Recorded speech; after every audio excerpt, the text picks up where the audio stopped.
En este vídeo vamos a resolver el reto de Minimois, que dice el enunciado que es una pequeña empresa que se dedica a la personalización de muñecos para que se parezcan a aquellas personas a las que representan.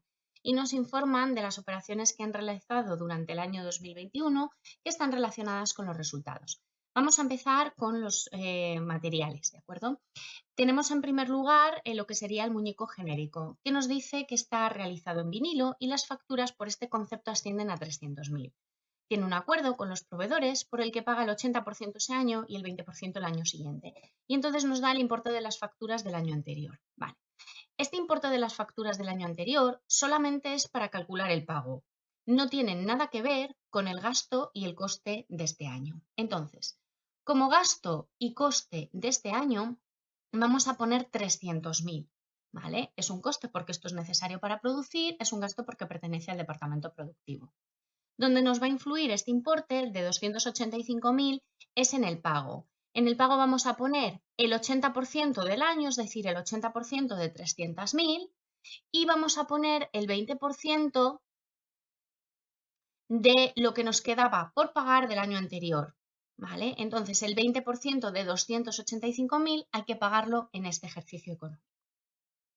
Por otro lado, tendríamos los otros materiales que son necesarios para personalizar. Dice que se utiliza pues, una pasta flexible de secado al aire y una serie de pinturas acrílicas. La pasta la compran en color blanco porque de esta manera consiguen un descuento del 3% y el valor de estos materiales para la personalización ha ascendido a 12.000 euros. Cuando tenemos un descuento como este, primero aplicamos el descuento y después llevamos la cifra tras el descuento a la tabla. Entonces, el primer paso sería calcular el 97% de 12.000. ¿Vale? O 12.000 menos el 3% de 12.000. Este es el importe que vamos a colocar en costes. Esto es necesario para producir. También es un gasto porque pertenece al departamento productivo. Y además es un pago. ¿De acuerdo? Continuamos ahora con la información relativa a los salarios. Nos dice, en el caso de esta empresa, que cuenta con 5 trabajadores que cobran 1.200 euros al mes con las pagas prorrateadas y un directivo que cobra 1.800 euros con las pagas no prorrateadas. El hecho de que nos den las horas y los días de vacaciones es para un poquito más adelante cuando aprendamos a calcular la productividad, pero en este momento esta información no influye para nada. Lo que sí influye es esto: el directivo ha recibido un anticipo de 1.000 euros a cuenta del año siguiente. Este anticipo es un dinero que es del año que viene, entonces todo lo que no pertenece a este año solamente puede ser cobro o pago. Por lo tanto, en los salarios de los trabajadores vamos a poner 5 personas que cobran 1.200 euros por 12 pagas. Esto también va a ser un gasto porque pertenece al Departamento de Recursos Humanos, al Departamento de Producción y está pagado. En el directivo, el salario del directivo, en el apartado de costes, vamos a poner una persona que cobra 1.800 euros por 14 pagas. Porque, como he mencionado anteriormente, el anticipo únicamente influye en el pago. Esto tiene que ver con los gastos, es un gasto porque pertenece al departamento de personal, al departamento productivo, y aquí en pagos es donde añadiríamos esos 1.000 euros que ha recibido a cuenta del año siguiente. Respecto a las amortizaciones, lo primero que vamos a necesitar es calcular la base amortizable. ¿De acuerdo? Nos dice que tiene por un lado estas máquinas que derriten y dan forma a los moldes, a los muñecos genéricos, que las compraron por 100.000 euros y tienen un valor residual de 10.000. La empresa quiere amortizarlas un 10% anual, pero legalmente solamente puede amortizarlas en 15 años. Además de esto, utilizan pequeñas herramientas para modelar la pasta y pinceles para darle color. Debido al pequeño valor, al escaso valor que tienen estas herramientas, la empresa considera que hay que renovarlas cada año y suponen un valor total de 1.000 euros al año. Este caso concretamente no lo habíamos estudiado hasta ahora, ¿de acuerdo? Estas herramientas, aunque vienen aquí en el apartado de amortización, dice que se renuevan todos los años. Si se renuevan todos los años, no forman parte del activo fijo de la empresa. En el activo fijo de la empresa ponemos aquellas cosas que se van a quedar más de un año, es decir, que están a largo plazo.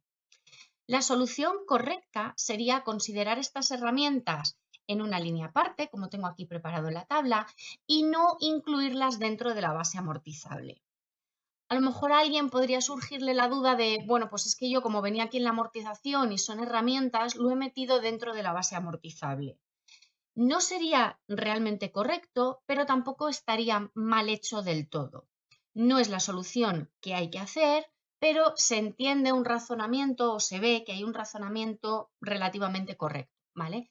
En ese caso, en el caso de querer incluirlo, habría que hacer 100.000 menos los 10.000 por un lado, ¿vale? Y por otro lado, habría que poner la base amortizable de las herramientas y calcular sus amortizaciones correspondientes, porque si se renuevan cada año, se amortizan al 100%. No se les puede aplicar esta amortización del 10% anual, ¿vale? Bueno, entonces vamos a ver cuál sería la solución correcta. Lo primero sería la base amortizable, que serían los 100.000 menos 10.000, es decir, 90.000.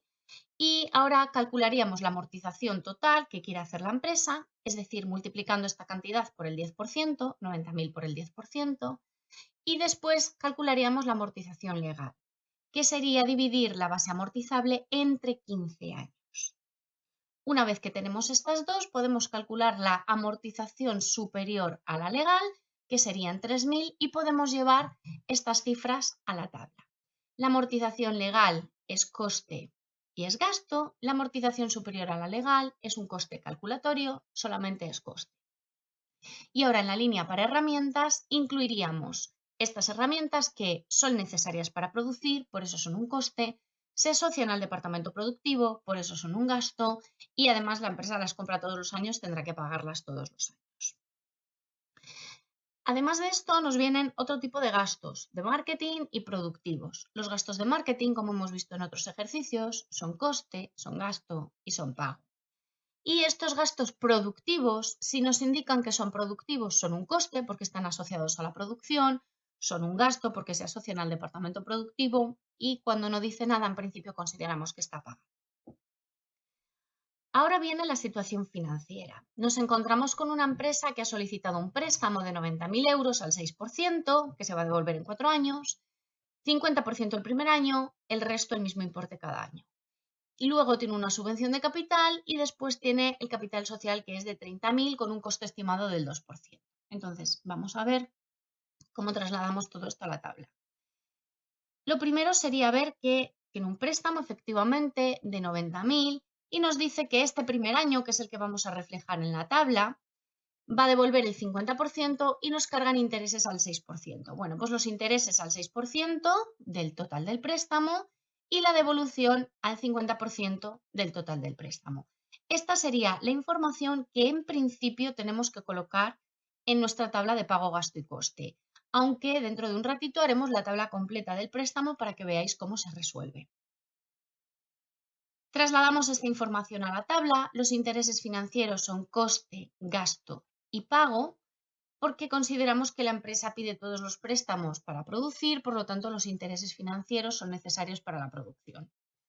Respecto al préstamo, recibe el dinero y lo devuelve o devuelve una parte del mismo. Así es que tenemos un cobro y tenemos un pago. Nos dice que tenemos una subvención de capital por 10.000, como es de capital solamente es un cobro, y luego añadiríamos el coste del capital propio, que sería 30.000 por el 2%. Una vez que hemos llegado hasta aquí, hemos terminado con toda la información relativa a los gastos, los pagos, los costes, etc. Y lo que nos faltaría sería calcular la parte de la producción y de las ventas.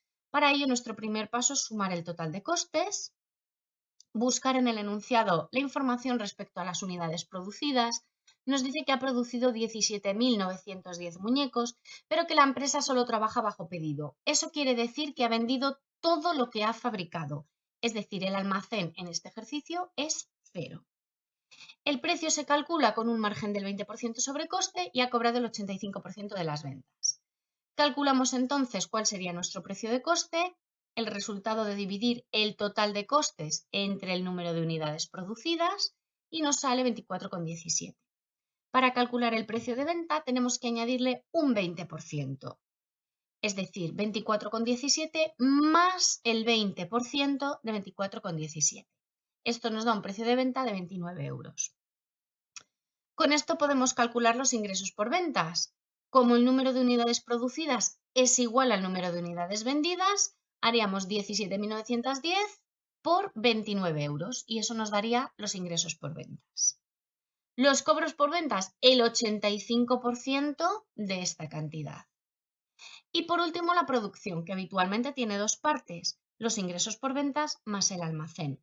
Los ingresos por ventas acabamos de calcularlos y hemos quedado que esta empresa no tiene almacén porque trabaja únicamente bajo pedido. Así es que con esto ya podríamos trasladar las cantidades a la tabla. Los cobros por ventas en la columna de cobros, fila de ventas, los ingresos por ventas en la columna de ingresos, fila de ventas y la producción en producto-producción. Una vez que hemos hecho esto, podemos hacer los totales y aunque el ejercicio únicamente nos pide que calculemos el resultado económico, voy a calcular los tres.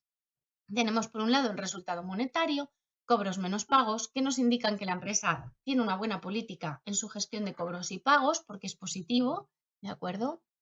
Tenemos el resultado económico que refleja si la empresa tiene beneficios o pérdidas, en este caso la empresa tiene beneficios.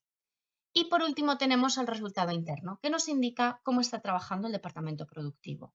También es positivo, lo que indica que en este caso la empresa está trabajando de manera adecuada. Vamos a ver ahora cómo se resolvería o cómo tendríamos que rellenar esta tablita que venía aquí, que valía 2 puntos, para calcular o para dejar hecho cómo sería la amortización de este préstamo y los intereses de todos los años. Empezamos escribiendo cuáles son aquellas columnas que vamos a rellenar en la tabla, el año para saber cuántos años dura el préstamo vivo, los intereses, la devolución y el préstamo pendiente. Vemos otra vez en el enunciado cuántos años iba a durar esto, nos dice que era un total de 4 años, pues apuntamos los años y apuntamos en el año 1 el préstamo vivo, que sería el total del dinero que hemos recibido, 90.000 euros. Nos dicen que paga intereses al 6%, pues los intereses son el 6% de 90.000 este primer año, y nos dice que va a devolver el 50%, la mitad, el primer año. Pues apuntamos la devolución del 50% el primer año. El préstamo pendiente serían los 90.000 de préstamo vivo menos 45.000 de la devolución. Y este sería el préstamo vivo con el que empezaríamos el año 2. Aquí hay mucha gente que para hacer la devolución a partir de ahora hace el porcentaje que corresponde. Es decir, tenemos un 50% el primer año y luego tendríamos otro 50% entre 3 años. Si hacemos eso así, nos va a salir un porcentaje que no va a ser exacto. ¿De acuerdo? Va a salir 16,67, una cosa así. Y eso va a hacer que la devolución no sea exacta tampoco y que al final quede un pequeño residuo de préstamo pendiente. No pasa nada, está bien hecho. Pero dado que la cantidad que sale es 45.000 y hay que dividirlo en 3 años, esto es fácilmente divisible entre 3 directamente, sin hacer ningún porcentaje. Por lo tanto, cuando calcule la devolución, lo que voy a hacer es dividir entre 3 estos 45.000 que me quedan. Y así voy a tener el mismo importe cada año. Y eso va a evitar que tenga que arrastrar decimales y que las operaciones sean un poco más complicadas. Hacerlo con el porcentaje, ese 16,67% cada año, es correcto también. Lo único que van a salir cifras que no son tan redondas, ¿de acuerdo? Bueno, vamos a por los intereses del año 2. Entonces, los intereses del año 2 van a ser el 6% de 45.000. Y la devolución, como estaba explicando hace un momento, voy a dividir 45.000 entre 3, pues este año se devuelven 15.000. Eso quiere decir que mi préstamo pendiente serían 45.000, el préstamo vivo al inicio del año 2 menos 15.000, 30. Este sería mi préstamo vivo al inicio del año 3, que de nuevo pagaría intereses al 6%, 30.000 por el 6%. Voy a devolver otros 15.000 euros porque ahora ya la cantidad se mantiene constante y mi préstamo pendiente serían 30.000 menos 15.000. Estos 15.000 son el préstamo vivo al inicio del año 4, sobre el que voy a pagar un 6% de intereses, voy a devolver otra vez 15.000 y eso quiere decir que al final del tiempo no queda nada por devolver. Y con esto completaríamos el ejercicio porque ya no nos piden nada más.